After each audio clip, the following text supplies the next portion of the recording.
Oh, hang on. We are being recorded. I'm just this moment have ceased to be acting president of the society because Alec Ryrie has taken over from me, but I thought I would have the privilege of actually running this session at least. So can I, with great pleasure, introduce Grant Tapsell, our general editor, of course, and very busy on this sort of day with the work of the society as well as with this lecture. Grant is a fellow of LMH in Oxford, and is well known for his studies of post-Restoration church and politics. Particularly, I pick out the personal rule of Charles II, 1681 to 5, and as editor and writer in the later Stuart Church, 1660 to 1714. Grant has been working for a while on various aspects of Archbishop Sancroft, his letters, which is what he is talking to us about today, and I gather also in the medium term a biography of him. Today he's going to offer us the first fruits of his work on the letters of Sancroft, and he's given us this its title, Archbishop William Sancroft, Life in Letters. Thank you, Grant. Well, thank you very much, Felicity, for that kind introduction. Obviously, I'm sorry that you're having to peer into the rather squalid interior of my college office, rather than us all meeting in the usual venue of Lambeth Palace, such a magnificent venue. And I doubt I'll ever have the opportunity to lecture there again. So I'm sad at a personal level that we're not all there. But also I'm sad because of the important role that Lambeth played in the life of the subject of my talk today. And forgive me if I incompetently now try to share my screen.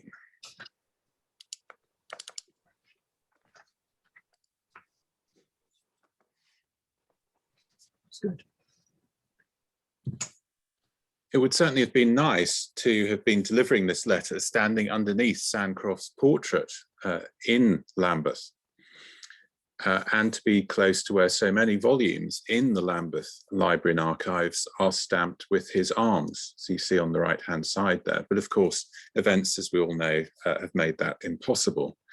It is, though, a major compensation to know that this online format is allowing so many people to attend from many different places who would not have been able to attend a physical meeting in London. Well, my title today is meant to be taken very literally. William Sancroft really did live his life in letters. In them, he constructed a sense of himself, as well as building a career epistolary brick by epistolary brick. The point can start to be made with an extract from near the beginning of a very long letter written in the spring of 1657, chiding someone for various crimes against friendship that I'll return to later. In Sancroft's aggrieved words, "Your letter is checkered all over with very different affections, and the colours of your ink and paper are not at greater distance than those conceits of yours that they clothe and embody. Sometimes you chide and lash me, but by and by you tie up your rods with silk, and are so bountiful of your balm that I am ready to wish the wound greater, that I may have occasion to employ it all. That which caused this change of weather and made it April in your mind before the time was my discovery of a thought of mine concerning your marriage, in which I had ventured to make you my confidant against yourself." This is brilliant writing. The black of ink and the white of paper are compared in the extent of their contrast to the expressed emotions of Sancroft's erring friend. Manuscript and life are profoundly intertwined, and knowingly so by the future Archbishop. He rebukes and seduces within the same sentence, recalling his friend's criticism and praise, the rods and the balm. And then the beautiful allusion to the uncertain springtime weather and its comparability to his friend's shift in moods. Things made it April in your mind before the time. When I began to consider preparing an edition of Sancroft's letters for the Society, I confess I envisaged it largely as a means to an end. I wanted to write a biography of the 79th Archbishop of Canterbury, as Felicity has already alluded to, knew that there were a lot of extant letters by him, and thought that it might be a good stepping stone rapidly to do an edition of them to help the bigger project. Looking back, I could cry at my naivete. This edition has taken me 11 years and counting. I've come to realize that I was wrong to conceptualize the edition and the biography as two things, like different sides of a medal or a coin. Actually, in a very important sense, the letters need to be viewed as the biography, not least as Sancroft lived so much of his life at his desk. Few early moderns can have had such inky fingers. One who did, King Philip II of Spain, was so assiduous in his management of business, endlessly reading and annotating memoranda, that he became known as the Paper King. Whilst trudging through the mountains of documents carefully hoarded by Sancroft, I've often felt that he should be known as the Paper Archbishop. Certainly his position at the helm of the late 17th century Church of England for more than a decade exposed him to a world of bureaucratic pain. In the Bodleian Library, the largest single chunk of his archive, now a major part of the Tanner manuscripts, consists of dozens of volumes of incoming correspondence, exceeding 9,000 folios for his archiepiscopate. There is also a whole separate class of Bodleian manuscripts, MS Sancroft, containing a cornucopia of more than 140 notebooks of a very miscellaneous kind. As if this was not enough, most of his personal library survives to this day as a separate collection in his Cambridge College, Emmanuel, totaling around 7,500 items in 6,000 volumes. Small wonder that even an exceptionally diligent archival historian like Patrick Collinson could remark with a degree of ambivalence that Sancroft's personal archive is copious in the extreme, thanks to the fact that he seems never to have thrown anything away. Today, I'm not going to make myopic claims that Sancroft was a uniquely hardworking senior member of the Church of England. It was always tough at the top. No one could doubt that archbishops like William Laud and William Wake worked exceptionally hard. Nevertheless, if there were many extraordinarily diligent senior clergy in early modern England, focusing on Sancroft's letters does seem to me to provide some specific and particular insights. For one thing, not only do a lot of them survive, around 350, totaling around 225,000 words of text, but they're helpfully spread out across a long life with good representation from each decade from the 1630s through to the 1690s. For another, and returning to my title, I want to consider Sancroft as a writer of letters, as well as reflecting on the role that letters played in his life and career. Even in an age remarkable for the sophisticated epistolary culture of its elites, Sancroft was an unusually gifted and prolific writer of letters. In turn, these letters proved to be one of the forces shaping his self-understanding, as well as the course of his career as a clergyman. But in the final analysis, did Sancroft's preoccupation with and deployment of letters contribute to the problematic nature of his archiepiscopate and ultimate fall from power? For those primarily acquainted with Sancroft as Archbishop of Canterbury, the tone of his youthful correspondence in the 1630s and 1640s may be unexpected. The early letters are often playful and passionate, if frequently mired in conventional sentiments and classical commonplaces. We're lucky to possess so many testaments of youth that give us glimpses of the student and subsequently fellow of Emmanuel College, Cambridge. Sancroft was admitted to the college in September 1633, when he was 16 years old. Matriculated in July 1634, took his BA in 1637, his MA in 1641, before being elected a fellow in the inauspicious year of 1642. Thereafter, he remained at Emmanuel in increasingly uncomfortable political and religious circumstances throughout the civil wars and the uneasy peace that followed. He was eventually expelled by the Puritan regime for failing to take the engagement, the shibboleth of loyalty to the Free State and Commonwealth without King or House of Lords, which had emerged in the wake of the regicide on the 30th of January, 1649. Incidentally, Sancroft's 32nd birthday, not a very happy one for him. His intellectual and administrative gifts had both been recognized early. He served as Greek and Hebrew praelector, gained many students, partly through the favor of a sympathetic head of house, and took his turn as bursar of the college in 1644-5. He was also ordained and climbed up the Cambridge pecking order as a Bachelor of Divinity in 1648. Overall, then, a quietly impressive story of academic achievement in difficult circumstances, but hardly an exceptional or striking one, shorn of the benefits of hindsight. Sancroft's letters, though, are vivid, revealing, and numerous. More than 70 survive for the period up to his expulsion from Emmanuel in 1651, when he was still only 34. They allow us to reflect on Sancroft's character and career in several important ways. The first involves acknowledging that the letter's main purpose was the cultivation of friendship.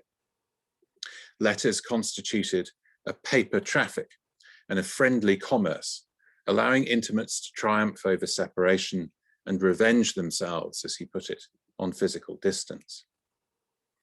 Sancroft frequently expressed an insatiable desire for such papery connections with friends. 2 words from one of them brought Sancroft more pleasure, he said, than reading the Iliad and the Odyssey. He wished every line of a letter could be 1.5 leagues long. Mock apologized for running away himself into a shoreless sea of discourse, and complimented a correspondent for a style of writing that was like a bag pudding full of plums. The language obviously connotes a sense of boundlessness and dietary richness. The frame of reference was, inevitably for someone of his time and education, extravagantly classical. Sancroft invoked Seneca's rules for correspondence and flattered a friend by arguing that his letters complaining of banishment, that's to say, being outside of the college during the holidays, were written so sweetly, I should guess Ovid to be alive again. The receipt of letters from his friends warmed Sancroft and refreshed him. And in passing, we might compare such lively praise of private manuscript letters with Sancroft's lifelong ambivalence about the printed word. He was reluctant to see sermons translated into the dead letter of print, obstructive of his own university orations being printed, and hostile to the crude vitality of the English press.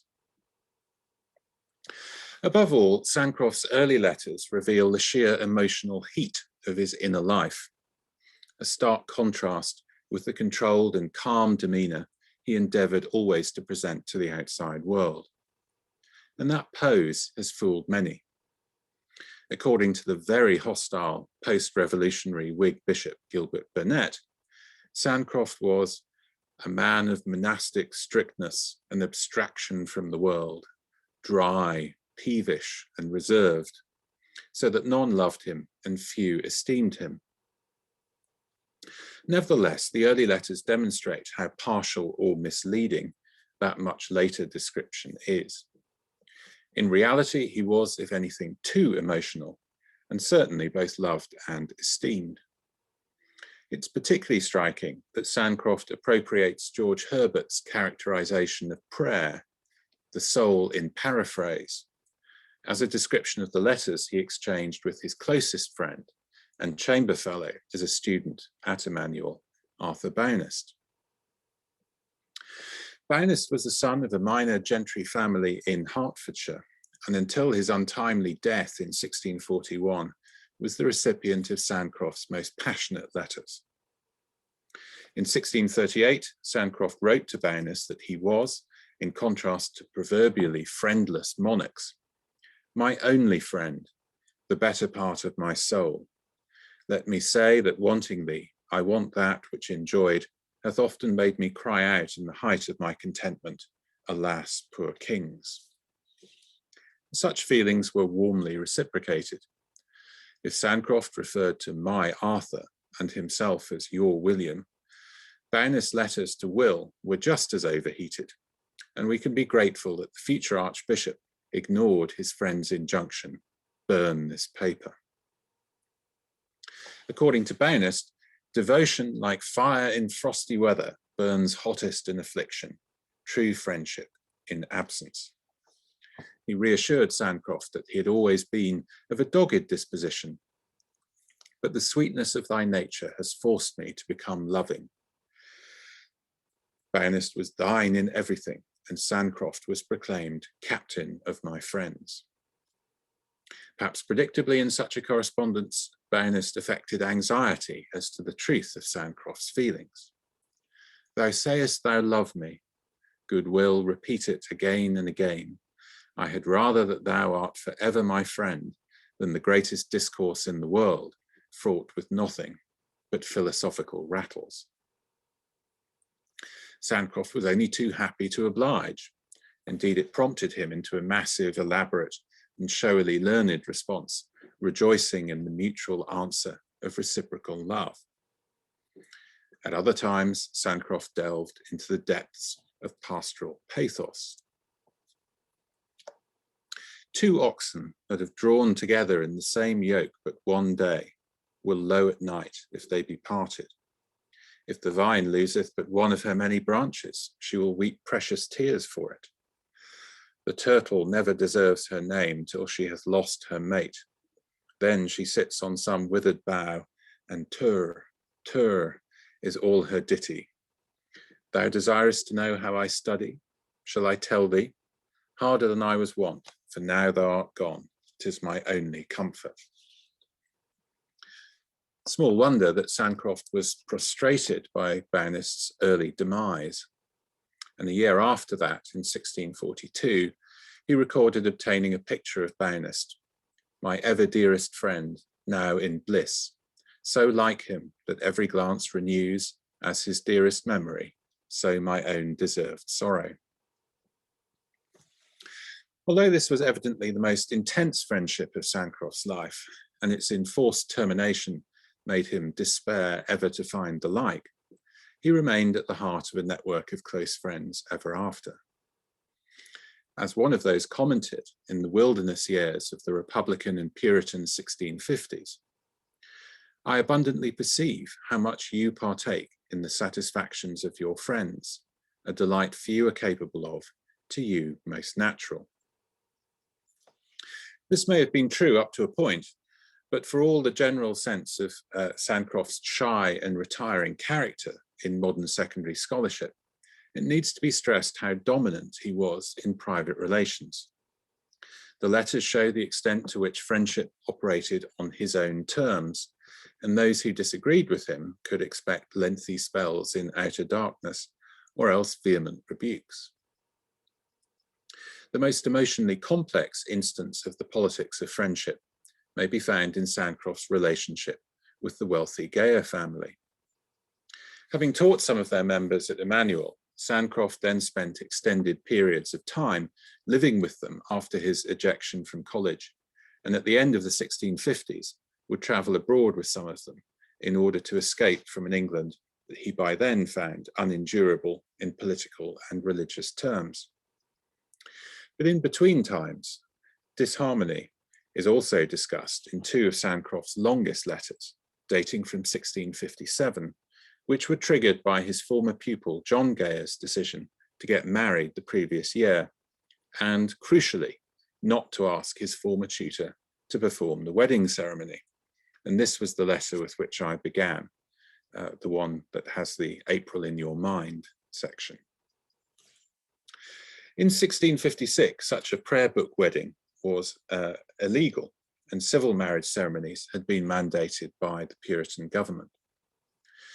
Sancroft's belated revelation of displeasure prompted anguish in Gaya, who appealed to his bosom friend to explain why he'd harboured such thoughts, such resentment for a year without articulating them, and emphasised what a blow it was to be so misconstrued by the person that knew him best. In vain, he argued that he'd got another clergyman to perform the wedding, as he did not wish to expose Sancroft to legal jeopardy. And this prompted a long lecture from Sancroft on Gaya's imperfections. Sancroft's relations with the family would recover, but the hurt feelings and the meticulous analysis of others' faults are surely indicative of a man far more emotional and volatile than his later public persona would suggest. Letters then were a double-edged sword when it came to Sancroft's private life. They helped to cement friendships, deepening some, but also exacerbating the tensions in others. In both cases, because of their fixed character, the scratched out inky letters on the page compared to the fluidity of conversation. When celebrating the value of letters to Arthur Bownest in 1639, Sancroft rolled out the big guns and invoked both Martial and Homer to buttress his sense that whilst discourse was but transient, by this happy art, that's to say letter writing, thou canst make thy soul legible and fix thy swiftest thoughts upon a piece of paper. When lamenting the failure of mutual understanding with John Gaya 2 decades later, he offered a very different summary sense of epistolary life. Letters, I see, are infinitely subject to misconstruction, and after your last reply, I might sit down despairing to write so as not to be mistaken. And later in this lecture, I'll want to consider and apply a similar sense of letters' double-edged properties when I turn to consider Sancroft's career at the head of the Church of England.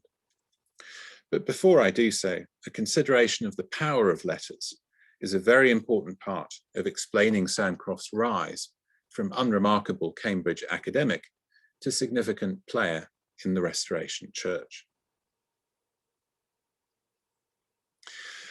One of the pervasive myths of existing scholarship on Sancroft is that he was a man without any drive for earthly success. Both John Tiller and Robert Bedard have echoed John Dryden's contemporaneous view that Charles II appointed Sancroft Archbishop because of his lack of personal ambition. He would be a blandly loyal servant to the Stuarts, in comforting contradistinction to his highly political predecessor as Archbishop Gilbert Sheldon, who had frequently vexed the king and left him not such a merry monarch. Some of these judgments seem to rest on a rather credulous reading of Sancroft's surviving archive, perhaps mixed with a degree of regard for his piety and embodiment of certain values and traditions within the Church of England. This was certainly the case for his first major biographer, the early 19th century clergyman George Doyley, who pronounced that his appointment as Archbishop was principally or entirely due to the high character which he bore with the nation at large and with the Church, which pointed him out as the person best qualified to adorn the station and to support its dignity. Sancroft's ascent to the lofty heights of the Restoration Church tends then to be presented either as the appropriate reward for his good character, or else a prolonged process of accidentally falling upwards. The important exception to this general picture comes from Patrick Collinson, whose professional life was spent focused on the Puritans Sancroft so distrusted, but who was nevertheless asked by Emmanuel College to give a lecture marking the 300th anniversary of Sancroft's death in 1993. The published version of this is by some distance the most brilliant study of Sancroft, but suffers at times from the opposite problem to the judgments of George Doyley and other admirers of the High Church tradition. Rather startlingly, Collinson refers to Sancroft as almost a beardless Ayatollah, a judgment rooted in dislike of the intolerant and repressive church Sancroft presided over in the 1680s. Well, which was it? Shrinking violet or domineering clericalist? A detailed and extensive reading of the letters provides some illumination. The young Sancroft was certainly confiding about his hopes with his close friends and family. Besides the run of revealing letters to Arthur Bownest, numerous letters also survive to Sancroft's father, Francis, and his elder brother, Thomas.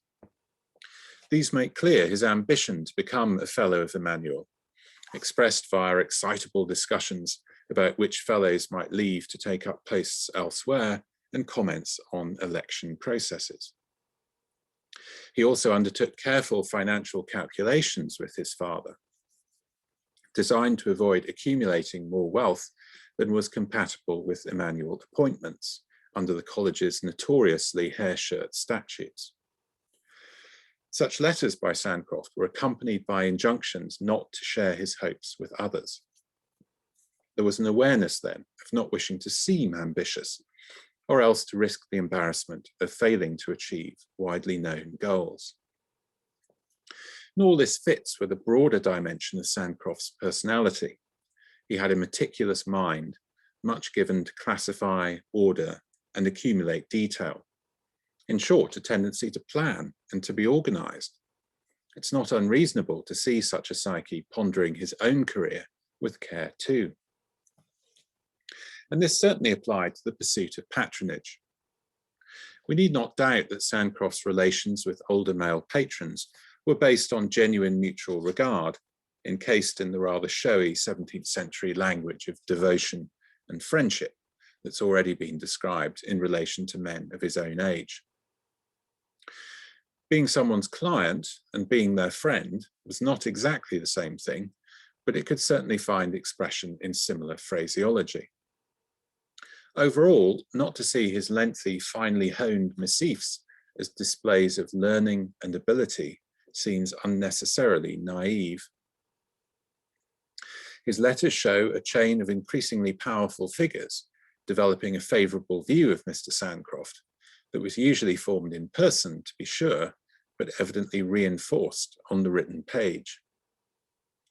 This chain developed from his Emmanuel tutor, Ezekiel Wright, via the master of the college, Richard Holdsworth, to the latter's friend, the Bishop of Exeter, Ralph Brownrigg, and thereafter in the years either side of the Restoration, to the Primate of Ireland, John Bramall, and John Cousin, the former master of Peterhouse, at whose consecration as Bishop of Durham in December 1660, Sancroft would preach. And after that, as a rising man in the church, he would be bound by ties of mutual regard to his diocesan bishop, Humphrey Henchman, and the Archbishop of Canterbury, Gilbert Sheldon. Contrary to the sense offered by Patrick Collinson and others that Sancroft never threw anything away and retained a virtually complete personal archive, regrettably, many of the letters by Sancroft are indeed lost, and they're merely referred to in replies sent by others. Nevertheless, we can see fine examples of his writing, by way of example, to Ezekiel Wright, Richard Holdsworth, and Ralph Brownrigg. Sancroft's relations with Wright were clearly very affectionate and based on mutual respect. Even after Sancroft had become Master of Emmanuel in the 1660s, he would still write to his old tutor for advice and to convey news to a wise older confidant. Shortly after, Wright withdrew from Emmanuel in the early 1640s to occupy a college living, the rectory of Thurcaston in Leicestershire. Sancroft seized the opportunity to reply to a letter from him, and this massively embroidered the basic theme of Wright having gone from a busy life in Cambridge and London to the peace of what Sancroft characteristically playfully figured as the deserts of Leicestershire. Sir, I must confess I cannot but envy you when my busy thoughts represent your idea to me, now sitting in your well-chosen library, as it were in the lap of eternity, and conversing with those happy souls of the primitive age, and from them distilling those truths which you rain down weekly upon your happy flock, in a shower of manna and food for angels. And then, methinks, I see you walking into your garden, where you do not leave, but change your book, the book of the scripture, for the book of the creatures, which was St. Anthony's library. Did I call it your garden? I should but change the language, should I say your paradise. In Sancroft's flattering fantasy, Wright was akin to St. John on Patmos gaining secret wisdom from angels. This kind of engaging epistolary fluency was even more evident in Sancroft's letters to Richard Holdsworth and Ralph Brownrigg. These two men, themselves great friends, were powers in the academic land, both heads of house, who alternated as Vice-Chancellor of Cambridge from 1637 to 1645. Both were conformist Calvinists offered bishoprics by Charles I in 1641, though Holdsworth would refuse, staying on as Master of Emmanuel. Both would be appointed to the Westminster Assembly of Divines, though neither was active, and both would be deprived and imprisoned for their support of the king and refusal to cooperate with more far-reaching programs of church reform. Sancroft's regard for both of them was enormous. Having, as we've seen, linked Ezekiel Wright and St. John, he upped the ante and compared Holdsworth to both Athanasius and Christ. For Sancroft, he exemplified in his imprisonment a soul suffering for righteousness' sake, and the younger man spared no epistolary efforts to flatter and impress the older patron. When Holdsworth describes Sancroft's letters as only to be read upon holy days, he eagerly picked up the ball that had been bowled to him and delivered it back again with interest. Fit indeed they are to be read upon holy days. I mean such as our new reformers have left us, who have taken some red letters here and there out of the calendar, but filled the story of the whole year with blood, where after ages shall read their fate with horror, and once again set up a new holy day in memory of their deliverance from them. Sir, I am heartily sorry that you should put yourself upon the trouble of answering my follies, and make my boldness so authentic by an act of your love. But I am all shame when I see you so forget yourself as to descend to an apology, and can reply to that with nothing but blushing. Afterward you begin to chide, but with such incomparable sweetness and mildness, as if you meant to whip me with a nosegay of flowers, or at least to bind up your rods in silk. I think it will be my wisest course to offend again, that I may again be so lovingly reprehended. Sancroft's letters to Brownrigg never quite attained the same level of familiarity that he displayed with Holdsworth, his own college head, but nevertheless clearly advertise his literary skills and personal values. As with Holdsworth, Sancroft bent over backwards to emphasize his own insignificance as a means of highlighting Brownrigg's condescension in thinking about him. When teetering on the edge of deprivation from his fellowship, Sancroft assured Brownrigg, "The civil death that threatens me will prove a sovereign favour, since it occasions your lordship's visit, and I shall kiss that hand which gives me my death's wound, since you are pleased to bind it up. But when the cedars fall and whole Lebanon trembles, who can be sensible that a poor shrub suffers, that the wild beast from the wood devours it, or the foot of pride comes against it? The whole vessel sinks and splits, and all the rich freight is in danger, and who but one of your lordship's goodness and condescensions would mind the loss of a single passenger and his inconsiderable trunks?" Early in 1652, he commiserated with the deprived bishop for unspecified recent criticisms that the latter had experienced in print. "Your lordship, I am sure, steers not by the vulgar compass, nor is it popular breath to which you spread your sails. May you but reach the port you are bound for, and the voyage will justify itself." Varying the metaphor, but not the sentiment, Sancroft moved Brownrigg to the heavens.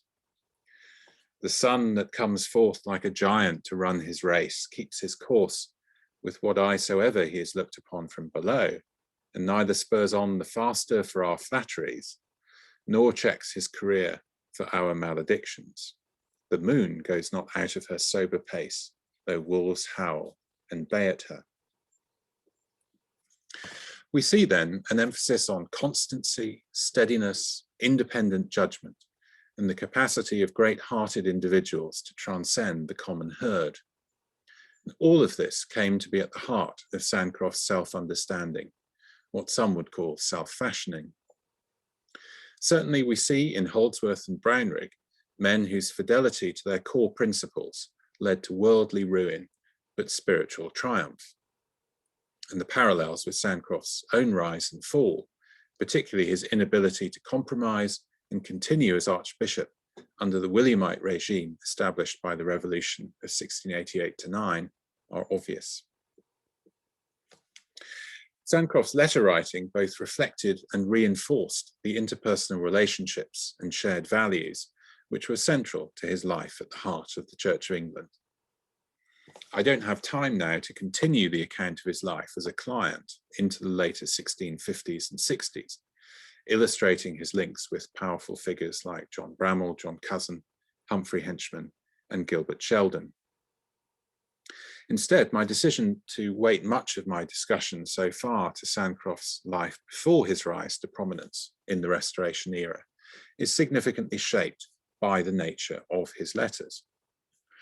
Perhaps inevitably, they're generally longer, more elaborately expressed, and more psychologically revealing as a younger man, and one who had not yet been chained to a life of immense administrative activity, successively as Master of Emmanuel from 1662 to 5, Dean of York, and then Dean of St. Paul's from 1664 to 77, and Archbishop of Canterbury from 1677-8 until his deprivation in 1690. Nevertheless, I'll now offer a brief conspectus of what particular value his letters may be to students of his time at the helm of the Church of England, before turning in conclusion to the exceptionally well documented years of retirement back in Suffolk from 1691. It was, of course, James VI and First who boasted that he exercised government by pen over Scotland once he succeeded Elizabeth to the throne of England. But Archbishops of Canterbury too had little alternative except to use their pens to exert control, or at least influence, over the immensely complex and geographically dispersed institution they led. Sancroft came to the archiepiscopal throne without any prior experience as a diocesan bishop. Nevertheless, being elevated from the deanery of St. Paul's meant he was hardly a neophyte when it came to exercising authority through epistolary means. In particular, being at the heart of the fundraising and rebuilding efforts for the cathedral after the Great Fire gave him a lot of experience dealing with senior lay people, aggrieved tenants, and other leading clergy of the Church of England. Throughout that phase of his life, he displayed a meticulous approach, carefully researching issues and problems before methodically setting out his point of view, invariably, of course, cast in terms of the best interests of the Church as an institution. This could certainly make him sound like an uncompromising clericalist, particularly when standing up for his financial rights as dean when rebuilding rental income after 1666. Such a self-confident and determined tone when conducting business had arguably been perfected early in the microcosm of his familial relations. I've already alluded to his discussions of financial affairs with his father and elder brother. Although his letters are courteous, they're far from deferential or subordinate in the ways one might expect from a second son. His intellectual, academic, and clerical achievements clearly gave him a standing superior to his birth alone. Nor did he hesitate to lecture one of his sisters about the prospect of what he deemed to be an unsuitable marriage. or mercilessly to harry a nephew into pursuing his academic studies more rigorously. Notions of family would conceptually bleed into his life as a senior clergyman. Sancroft cleaved to an ideal of clerical celibacy, even defying a superior as domineering as Bishop John Cousin when he tried to play matchmaker with a potential bride in the early 1660s. Sancroft appears from his letters to have been unconvinced that the advent of clerical marriage had proved a blessing for the post-Reformation Church of England. Certainly, some of his sternest rebukes as Archbishop were directed at clergy who prioritised the economic affairs of their family over the good of the Church as a whole. The magisterial rebuke issued to Guy Carleton, Bishop of Chichester, in 1681 may be seen as typical. It is an odious thing to waste an estate which you have but for life, and received under a sacred obligation to preserve it, and so to take care of your heirs, as not to regard your successors in the Church, from which yet you ought to remember you receive what you have.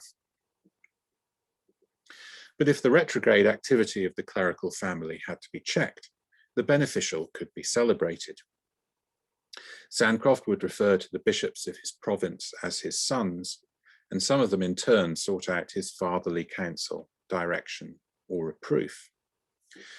He was also clearly a very dedicated quasi-paterfamilias in the archiepiscopal household, treating his chaplains as surrogate family, relationships which continued even after he was finally forced to flee Lambeth and retreat to Suffolk in the early 1690s.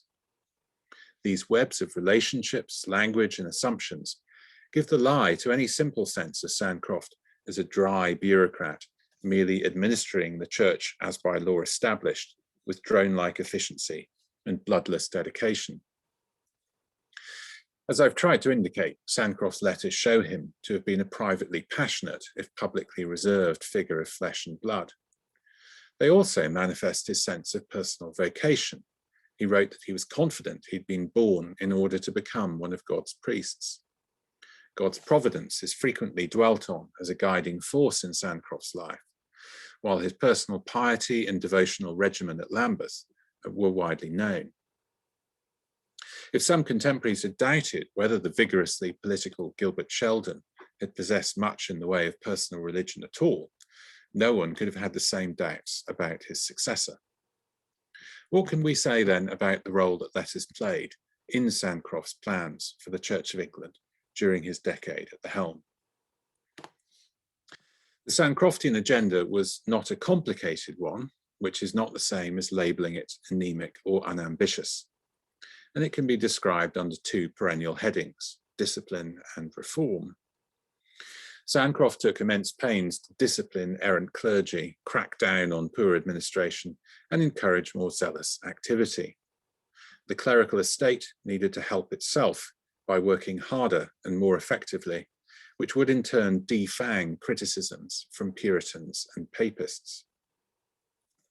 Sancroft's time as Dean of St. Paul's had necessarily put him at the heart of metropolitan life, where he was highly aware of the scale and influence of Protestant nonconformity.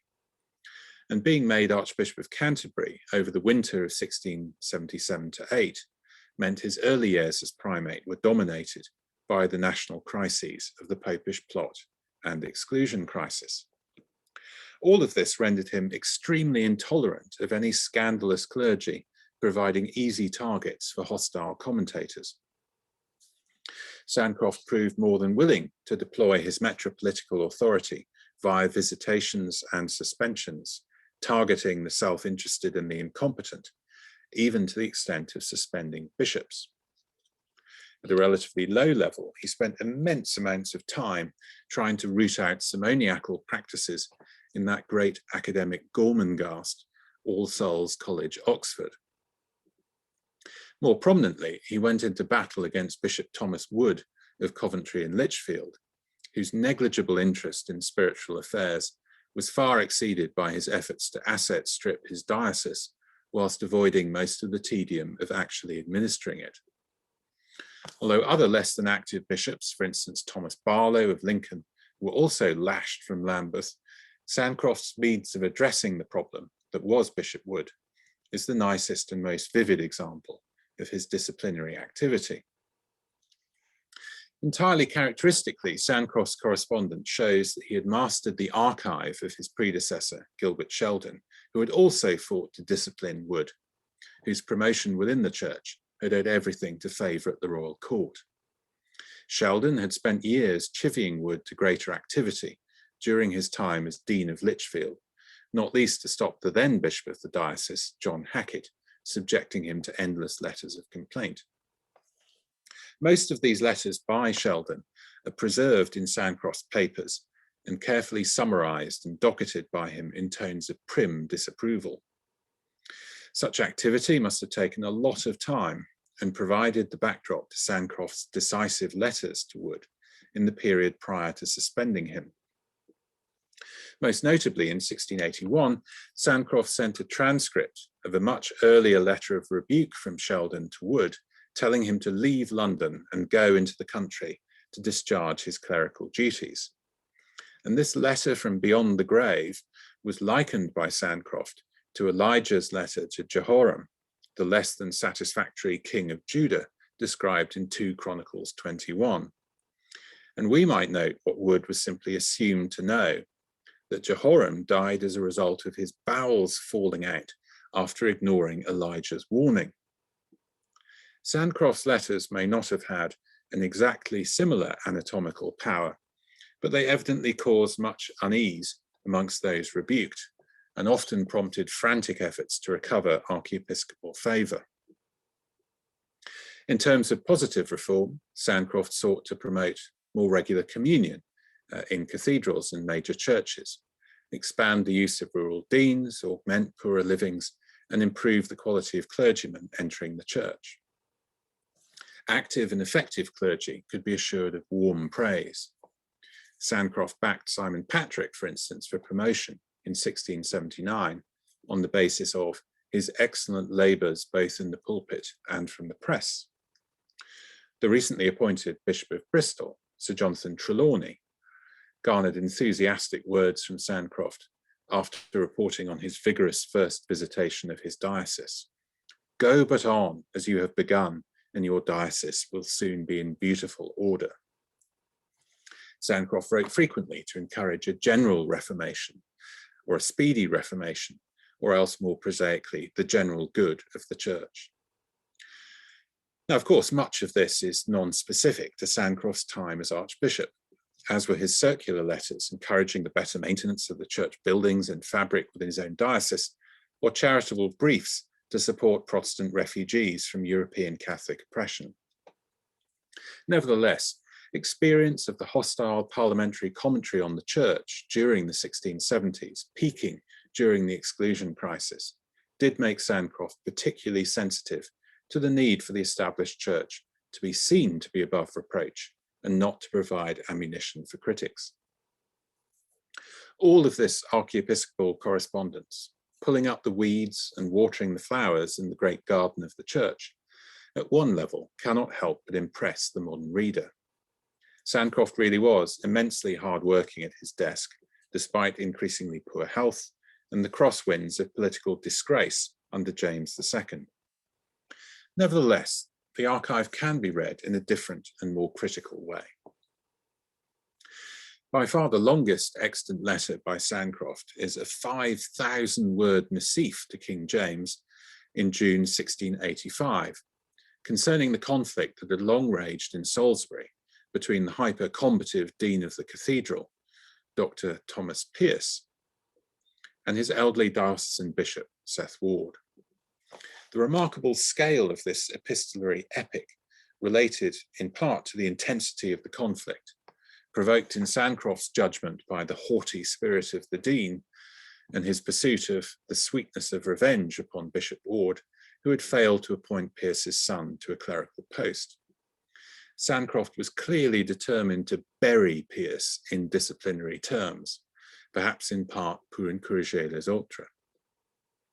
Yet, however long and specifically purposeful this letter was, it merits brief, broader consideration.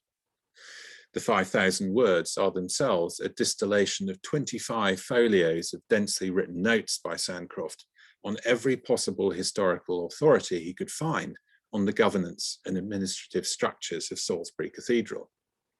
A modern scholar could easily imagine many journal articles being written and published on the back of less exhaustive research. Sancroft shows himself a complete master of medieval historical precedents and of ecclesiastical law and lines of authority. Now, one reading of his letter could plausibly present Sancroft as Metropolitan as a quite extraordinary bureaucrat, parlaying information into power and control over the church. Nevertheless, why was Sancroft personally investing so much time in one particular clerical spat, albeit a very ugly one, in the late spring and summer of 1685? In the early stages of the reign of the first Catholic monarch for over 100 years, the Archbishop of Canterbury was not short of major issues to consider. Surely Sancroft's retreat into clerical minutiae could be seen as a choice to focus on second-order issues over which he did have significant control, experiencing the comfort of interpreting medieval history, rather than more actively grappling with the gigantic Catholic challenge under James II.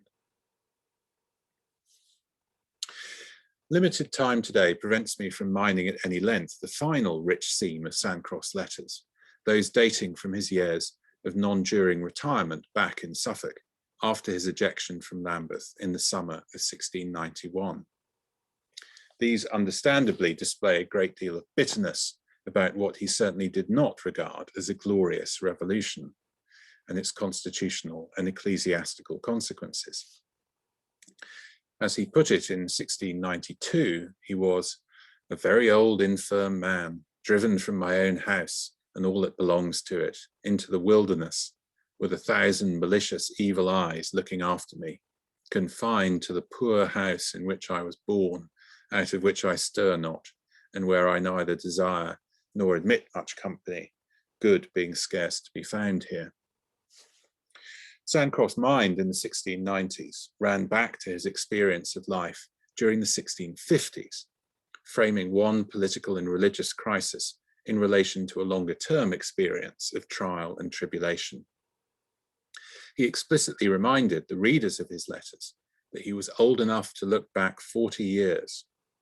Experience taught him, by comparing times and events, that it was all merely the same play being repeated by new actors.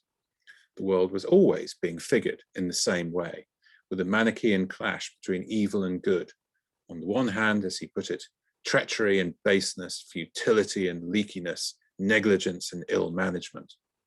And on the other, exact care and indefatigable diligence. Resignation to the divine will was the only option. The comfort is that God is ever the same, wise and good, sits above and does whatever pleases him, does it in his own manner too, and at his own time. All that the saving remnant could do was possess our souls in patience and wait the Lord's leisure. Yet even in these embittered and downcast final years, Sancroft's overall response was not simply to withdraw to a remote rural environment and rely on distance from the government to protect him. Through his letters, he also sought to shape others' understandings of the nature of his retired life, to manage his reputation, implicitly with one eye on the future after his death. Sancroft, as non-juring cleric, was particularly indignant to find that rumours had circulated in London suggesting that he attended his local parish church for services, which would have been a sign that he'd accommodated himself to the post-revolutionary Church of England. And this he emphatically and repeatedly denied, tasking his friends to advertise this as best they could. Sancroft admitted that the local incumbent, John Shepherd, had come to visit him, but attributed that to basic courtesy. He had been the patron of the living and had presented Shepherd in 1678 to his post. Nevertheless, he said, "I never suffered him nor any of my chaplains who have been here so much as to say grace where I was. And when it came to other daily religious observances, I constantly officiate myself and never give the Holy Sacrament, but to those of my own persuasion and practice. Even or especially on his deathbed, it clearly mattered greatly to Sancroft how his religious activity would be construed. He arranged to have a letter printed by fellow non-juror Thomas Wagstaff, including a dictated section in which he noted how he is sensible of how great a concernment it is who ministers to him in holy things, especially as we have very few non-swearers about. Sancroft dictated for the record that he had received the absolution of the church and communion from a non-juring cleric. More broadly, my Lord never receiveth the sacrament, but with those that come not at the parish and are non-jurors. He never admits any of the irregular, by which is meant conforming, clergy to be at the holy offices. As for the rest, if they come when he goes to prayers, he excludes them not. And so Sancroft ended his life writing a letter, even when he was no longer able to hold a pen himself. As I've tried to show today, this should not surprise us. Letters had been central to his experiences as a friend, as a clergyman, and as a leading figure in Restoration public life. In them, he'd honed his considerable abilities as a writer and trailed his services to patrons. Through them, he had governed a college, 2 cathedrals, and ultimately the Church of England as a whole. Yet if Sancroft made letters a central tool of his life, they also betrayed him too. At key points of his archiepiscopate, did all those hours hunched over his papers deflect him from more vigorous personal engagement in the face-to-face world of early modern politics? And Sancroft's letters betray him to modern readers in a more fundamental sense. The man who disclaimed ambition can be shown taking care to shape his career. The man who claimed to be so unchanging that he resembled a statue did subtly change under the influence of England's tumultuous 17th century. And above all else, in Sancroft's letters, we see a flesh and blood figure far removed from the cardboard cutout image of a dry and reserved functionary offered by Gilbert Burnet and other contemporary enemies, whose words have enjoyed too much attention by modern historians. Thank you.